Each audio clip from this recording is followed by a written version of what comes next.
split the recording. Sarah, you can be up next. And again, I'll send you a private chat message if you hit 12 minutes. So.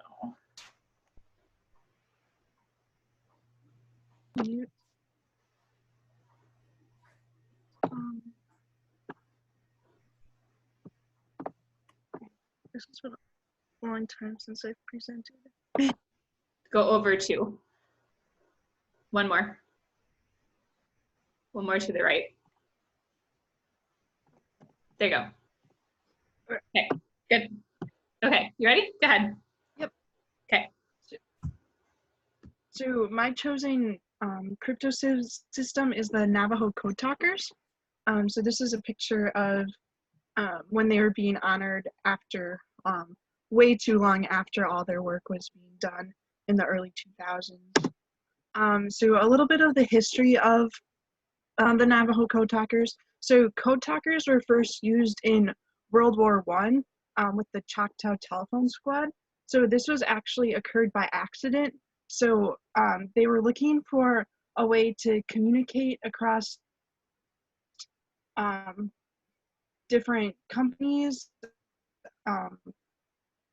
and if they would send a runner, those would get intercepted by the Germans. They cracked any other crypto system. So a captain one day heard 2 Choctaw Indians talking to each other and was like, hey, do you guys know any other Choctaw Indians elsewhere? And they did in fact know other ones, so they were able to coordinate the different messages, and the Germans were unaware of what the language was. It basically just sounded like jumble across the telephone wires. So that was when it first started. So after it, they were able to determine that it was Native American languages. So Japan and Germany sent linguists to study the Native American languages, but they weren't able to study the Navajo languages, and we'll get into that a little bit later. So the use of the Navajo language came from Philip Johnston, and he was a missionary son on the reservation. So he was one of the few people outside of the tribes that could speak and understand the Navajo language. He came up with the idea after he read a newspaper article about the use of Native Americans in training exercises. So he brought his idea to the US Naval, and after initial hesitation from them because of the previous use of code talkers, he was able to convince them, and they started developing the code at Camp Elliott in San Diego. And it originally started with 30 code talkers, but one dropped out, so it's considered that they had 29 original code talkers. So the picture on the right is a picture of Philip Johnston. So the protocol for this, there are 2 different types. There's type 1 codes and type 2 codes.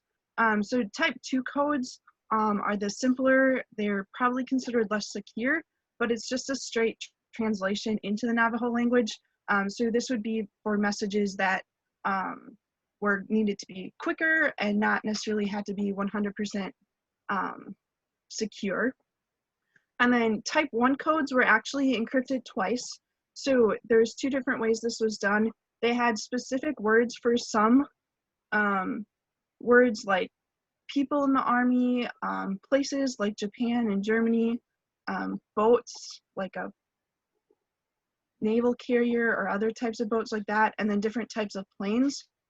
These are often words that weren't found in the Navajo language, so they had to come up with a way to communicate the different messages that way.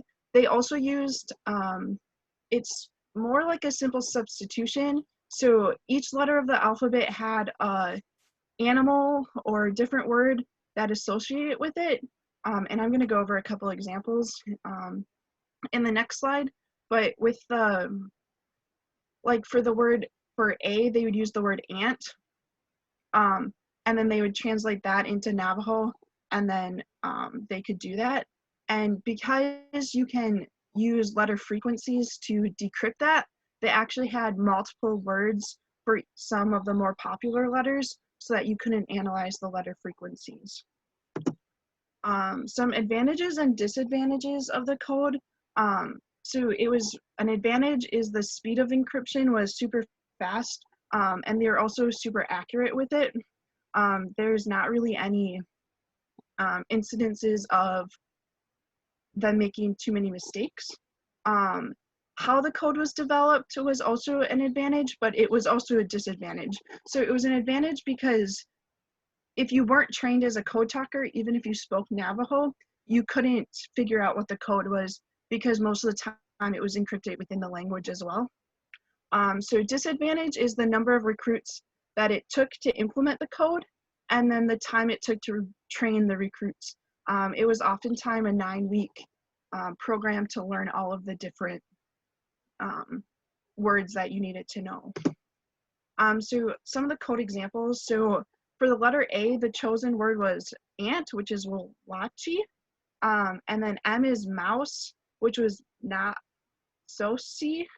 I guess it's easier to just like read about them and not exactly know how to say them. And then the word for owl was nashja.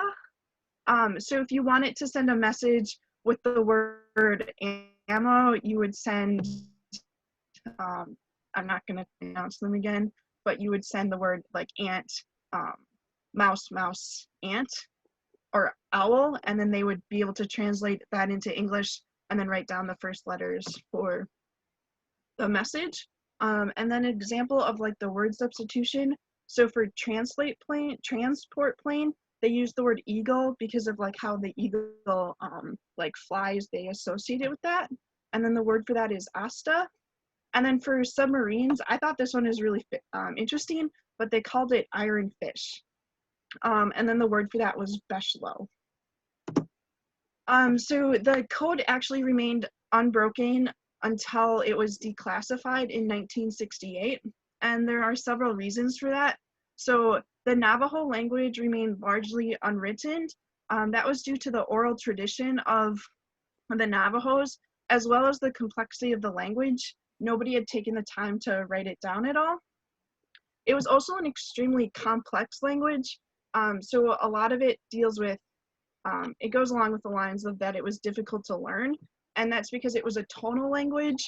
So the same like pronunciation of the word that we would think was different words to them depending on where you put like the accent or the different tones.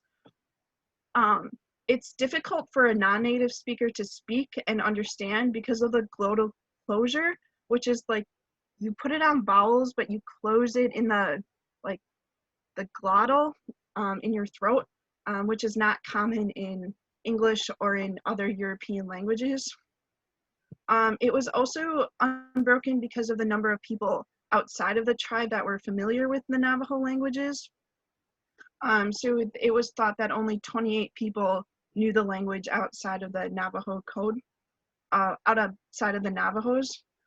There's also loyalty of the code talkers and other Native Americans. So the Japanese were able to capture one of them, and even though they were tortured, they never gave up the code. And if they had a non-native speaker, they didn't understand what the code was talking about. So it was an excellent crypto system for the time. It can't be used anymore because after the use of it, people could come and learn the language. So it was only used during World War II. All right, and then that's all. All right, thank you. Questions for Sarah?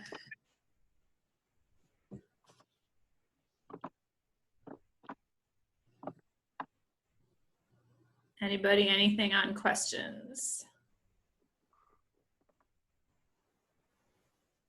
Do you think that if they would have tried, so it really only got used in World War II, correct, right? Do you think that if they would have continued using it, that it would have been broken, or do you think that it would have still stayed strong? I think it would have been broken because people could come over and then learn the language, and then once they know the language, work to decrypt the code. And it didn't work with the Navajos not being able to crack the code because they weren't as educated with methods to decrypt and figure out what the messages were. Gotcha. All right, so sometimes a limited shelf life is good for a code, very specific use. All right, any other questions for Sarah? Thank you. Seth, you are up. And actually, let's